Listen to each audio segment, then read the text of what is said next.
2025 সালে আজকে 21শে জানুয়ারি স্বামীজির তিথি পুজো।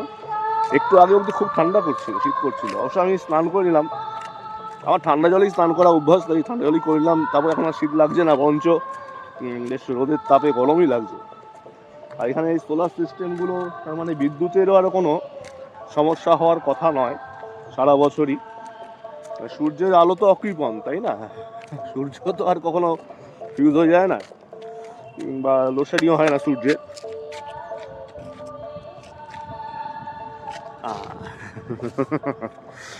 তো যাই হোক, তাই জন্য এই সিস্টেমটা এখানে রয়েছে।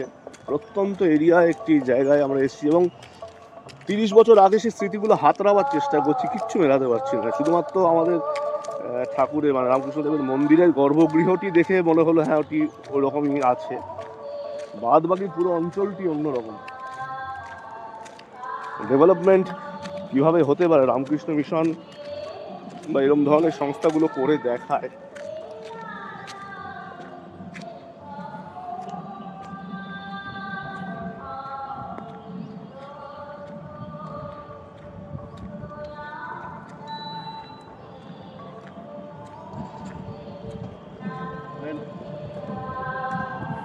ফোয়ারার ব্যবস্থা, জল এখনই বেরোচ্ছে, জানি না, ফোয়ারা এখানে নিশ্চয়ই হবে, তবে দেখতে খুব সুন্দর লাগবে আরো।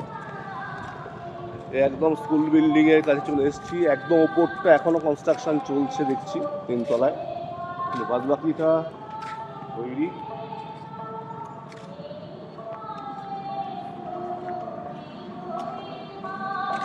রামকৃষ্ণ মিশন বিদ্যাপীঠ ইংলিশ মিডিয়াম প্রাইমারি স্কুল।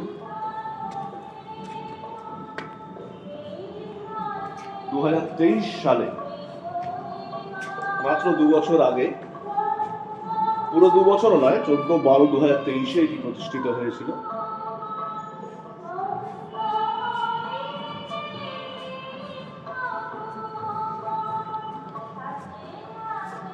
একদম কেজি স্কুল থেকে ইউকেজি,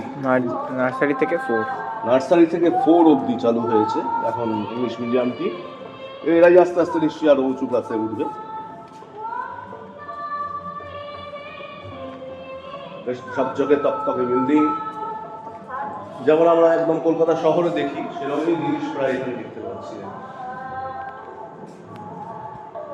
টিচার্স রুম,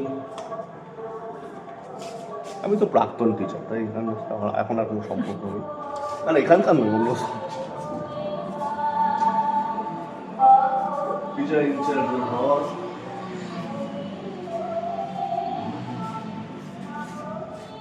এখান থেকে পুরো এরিয়াটা কত সুন্দর দেখাচ্ছে।